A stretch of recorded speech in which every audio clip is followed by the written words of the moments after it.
आज की कहानी है डायन। केशव हाल ही में तबादला होकर बस्तर से जगदलपुर के पास सुकमा गांव में रेंजर पद पर आए थे। जगदलपुर के भीतरी इलाके नक्सलवादियों के गढ़ हैं, इसीलिए केशव अपनी पत्नी करुणा और दोनों बच्चों को यहाँ लाना नहीं चाह रहे थे। एक दिन केशव की नज़र एक मजदूरन पर पड़ी, जो जंगल में सूखी लकड़ियाँ बीनकर एक जगह रखती जा रही थी। वह मजदूरन लंबा सा घूंघट निकाले खामोशी से अपना काम कर रही थी। उसने बड़े बड़े फूलों वाली गुलाबी रंग की ऊंची सी साड़ी पहन रखी थी। वह गोरे रंग की थी। उसने हाथों में एक मोटा सा कड़ा पहन रखा था। वह पैरों में बहुत ही पुरानी हो चुकी चप्पल पहन रखी थी। उस मजदूरन को देखकर केशव उसकी उम्र का अंदाज़ा नहीं लगा पा रहे थे।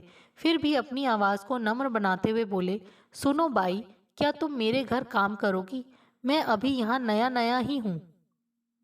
केशव के मुंह से अचानक घर के काम की बात सुनकर पहले तो मजदूरन घबराए, लेकिन फिर उसने हामी भर दी। इस बीच केशव ने देखा उस मजदूरन ने अपना घूंघट और नीचे खींच लिया।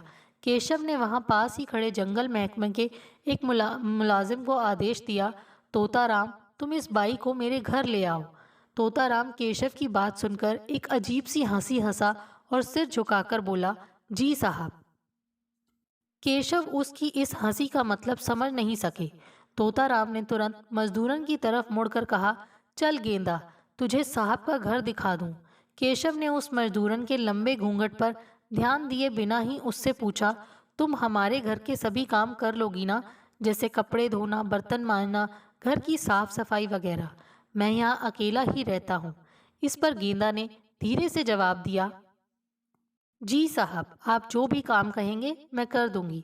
जब से गेंदा आई थी केशव को बड़ा आराम हो गया था, लेकिन 8-10 दिन बाद ही केशव ने महसूस किया कि गेंदा के आने के बाद से जंगल महकमे के मुलाजिम और पास के क्वार्टर में रहने वाले लोग उन्हें देखकर हंसी उड़ाने वाले अंदाज में मुस्कुराते थे। एक दिन दफ्तर से आकर चाय पीते हुए केशव गेंदा से बोले, तुम मेरे सामने क्यों घूंघट निकाले रहती हो? मेरे सामने तो मुंह खोल कर रहो। यह सुनकर गेंदा कुछ समय तक तो हैरान सी खड़ी रही और अपने पैर के अंगूठे से जमीन खुरचती रही। फिर गेंदा ने घूंघट उलट दिया। गेंदा का चेहरा देखते ही केशव की चीख निकल गई, क्योंकि गेंदा का चेहरा एक तरफ से बुरी तरह जला हुआ था, जिसके चलते वह बड़ी डरावनी लग रही थी। गेंदा फफक कर रो पड़ी और रोते रोते बोली, साहब, मैं इसीलिए अपना चेहरा छिपा कर रखती हूँ, ताकि मुझे देखकर कोई डरे नहीं। केशव ने गेंदा के चेहरे की तरफ देखते हुए पूछा, ये तुझे क्या हो गया है? तू कैसे इतनी बुरी तरह जल गई? तेरा रूप रंग देखकर तो लगता है तू कभी बड़ी खूबसूरत रही होगी।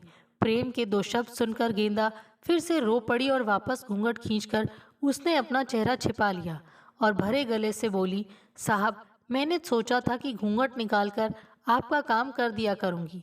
मुझ गरीब को भी भर पेट भोजन मिल जाएगा। पर कल से नहीं आऊंगी, आप दूसरी मेहरी रख लेना। इतना कहकर वह जाने लगी तो केशव ने उसे रोककर कहा, गेंदा, मैं जानना चाहता हूँ कि तुम्हारे साथ क्या हुआ और तुम्हारे परिवार में कौन कौन है। मुझे पूरी बात सच सच बताओ। साहब, मैं आपसे कुछ नहीं छिपाऊंगी। मैंने बचपन से ही बहुत दुख सहे हैं। जब मैं 8 साल की थी तभी मेरे पिता की मौत हो गई थी। थोड़े दिन बाद मेरी माँ ने दूसरी शादी कर ली। मेरे सौतेले पिता बहुत ही गंदे थे। वे छोटी छोटी बात पर मुझे मारते थे। मेरी माँ मुझे बचाने आती तो पिता उसे भी पीट देते। सौतेले पिता मेरी माँ को तो रखना चाहते थे, पर मुझे नहीं। इसीलिए मेरी माँ ने मेरी शादी करने की सोची। मैं बहुत ही खूबसूरत और गोरी थी, इसीलिए जैसे ही मैं 10 साल की हुई, माँ ने मेरी शादी कर दी और मुझे ससुराल भेज दिया। मेरा पति मुझसे उम्र में 10 साल बड़ा था। ऊपर से दुनिया के सारे ऐब उसमें थे। मैं जब 13 साल की थी तभी मुझे एक बेटी हुई।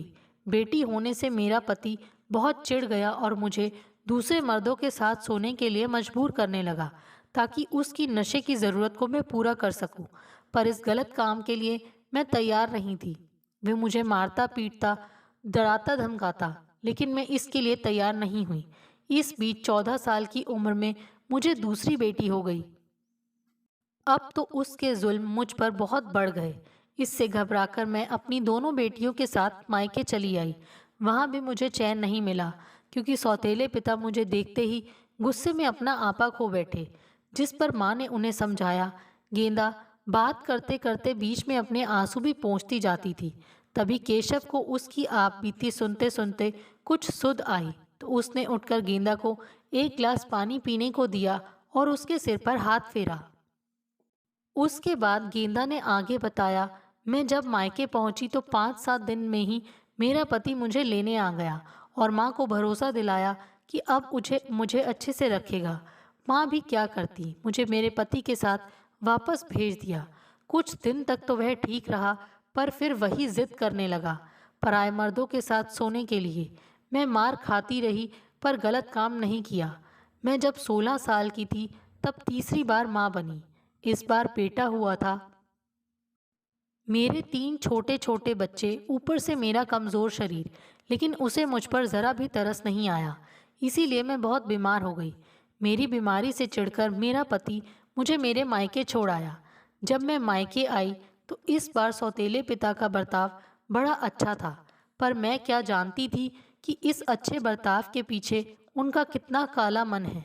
मेरे सौतेले पिता ने 40,000 रुपये में मुझे बेच दिया था और वह आदमी पैसे लेकर आने वाला था। यह बात मुझे गांव की एक चाची ने बताई।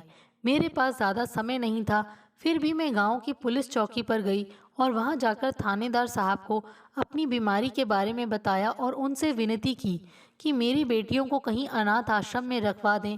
वहां के थानेदार भले आदमी थे, उन्हें मेरी हालत दिख रही थी, इसलिए उन्होंने मुझे भरोसा दिया कि तुम इस फॉर्म पर दस्तखत कर दो, मैं तुम्हारी दोनों बेटियां वहां रखवा दूंगा।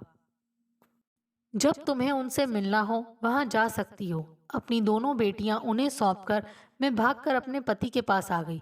मुझे देखकर मेरा पति बोला, आ गई मायके से, वहां तेरे आगे किसी ने 2 रोटी नहीं डाली। बेटियों के बारे में ना उसने पूछा और ना मैंने बताया। मैं बहुत बीमार थी, इसीलिए बेटे को संभाल नहीं पा रही थी। वह बेचारा भी ढंग से देखभाल नहीं होने के चलते इस दुनिया से चला गया। मैं अकेली रह गई। मैंने मन में सोचा कि ऐसे पति के साथ रहने से अच्छा है कि कहीं दूसरे गांव में चली जाऊं और मजदूरी करके अपना पेट पालूं। मेरे पति को पता नहीं कैसे मेरे घर छोड़ने की बात पता चल गई और उसने चूल्हे पर रखी गर्म चाय गुस्से में मेरे चेहरे पर फेंक दी और मुझे एक ठोकर मारता हुआ बोला, अब निकल जा मेरे घर से। तेरा चेहरा ऐसा बिगाड़ दिया है मैंने कि कोई तेरी तरफ देखेगा भी नहीं। गरम चाय से मैं बुरी तरह जल गई थी। उसने मुझे घसीटते हुए धक्का मारकर बाहर कर दिया। मैं दर्द से बेहाल सरकारी अस्पताल में गई। वहाँ मेरी बुरी हालत देखकर डॉक्टर ने भर्ती कर लिया। जब मैं ठीक हुई तो पति का गांव छोड़कर इस गांव में रहने लगी, पर यहाँ भी मुझे चैन नहीं है। गांव के लफंगे कहते हैं कि हमें तेरे चेहरे से क्या मतलब, तू अपना घूंघट तो निकाल कर रखती है। जब मैंने सख्ती से दुत्कार दिया तो वे मुझे डायन कहकर बदनाम कर रहे हैं। गांव में किसी के भी यहाँ मौत होने पर मुझे ही इसका जिम्मेदार माना जाता है। केशव ने बड़े ही अपनेपन से कहा, गेंदा तुम कहीं नहीं जाओगी, तुम यहीं मेरे पास रहोगी। केशव के ये शब्द सुनकर गेंदा रोती हुई केशव के पैरों से लिपट कर बोली, साहब आप बहुत अच्छे हैं, मुझे बचा लो। इस गांव के लोग मुझे डायन कहते हैं। हो सकता है कि गांव के किसी ऊंची पहुंच वाले के यहाँ जवान मौत हो जाए तो ये मुझे मार ही डालेंगे। केशव ने कहा, गेंदा तुम डरो मत, तुम्हें कुछ नहीं होगा। धीरे धीरे गेंदा को केशव के घर में काम करते करते 1 साल बीत गया और सब कुछ ठीक ठाक सा चल रहा था। शायद तूफान से पहले की शांति जो केशव समझ नहीं पाए। एक दिन गेंदा काम पर नहीं आई तो केशव ने ज़्यादा ध्यान नहीं दिया। सोचा बीमार होगी या बेटियों से मिलने चली गई होगी। शाम को तकरीबन 4 बजे के करीब तोताराम दौड़ता हुआ आया। वह बहुत डरा हुआ था। उसने केशव से कहा, साहब जल्दी चलो, गांव के लोग गेंदा को डायन कहकर धमका रहे हैं और उसे जिंदा जलाने जा रहे हैं, क्योंकि गांव के सरपंच का जवान बेटा मर गया है। मरा तो वह शराब पीकर है साहब, पर लांछन गेंदा पर लगा रहे हैं कि यह डायन सरपंच के जवान बेटे को खा गई। ये सुनकर केशव हैरान रह गए। उन्होंने सबसे पहले पुलिस को फ़ोन किया और तुरंत घटना वाली जगह पर पहुंचने की गुजारिश की और खुद भी वहां चल दिए। वहां का दिल दहला देने वाला सीन देखकर केशव गुस्से से कांपने लगे। तब तक पुलिस भी वहां आ गई थी। गांव के आदमी औरत चीख चीख कर गेंदा को डायन कह रहे थे और उसे जिंदा जलाने की कोशिश कर रहे थे, लेकिन पुलिस को देखकर सभी ठिठक गए। तब तक केशव ने दौड़कर गेंदा को अपनी तरफ खींचा, जो अपनी जान बचाने के लिए डरी सहमी इधर उधर दौड़ रही थी। केशव ने चिल्लाकर औरतों से कहा, तुम औरतों को शर्म आनी चाहिए कि इस बेकसूर औरत को जिंदा जलाया जा रहा है। अगर तुम्हारी बेटी को कोई डायन कहे और उसे जिंदा जलाए तो तुम्हें कैसा लगेगा? सरपंच का बेटा छोटी उम्र में लेकर आया था तो यह क्या करे? गेंदा ने गांव के आदमियों की गलत बात नहीं मानी तो उसे डायन कहकर बदनाम कर दिया। यह औरत हिम्मत के साथ इस समाज से अकेले लड़ रही है और अपनी इज्जत बचाए हुए है। खबरदार जो किसी ने इसे हाथ भी लगाया, आज से यह मेरी बहन है और मेरे साथ ही रहेगी। मैं जहाँ जाऊँगा ये मेरे साथ ही रहेगी, कहकर केशव उसे अपने साथ ले आए। वैसे उस दिन सुकुमा में शाम होने को थी, पर गेंदा की जिंदगी में छाया अंधेरा केशव की हिम्मत से दूर हो गया था। दोस्तों, आपको हमारी ये कहानी कैसे लगी? प्लीज़ कमेंट्स करके बताइए। Thanks for watching this video.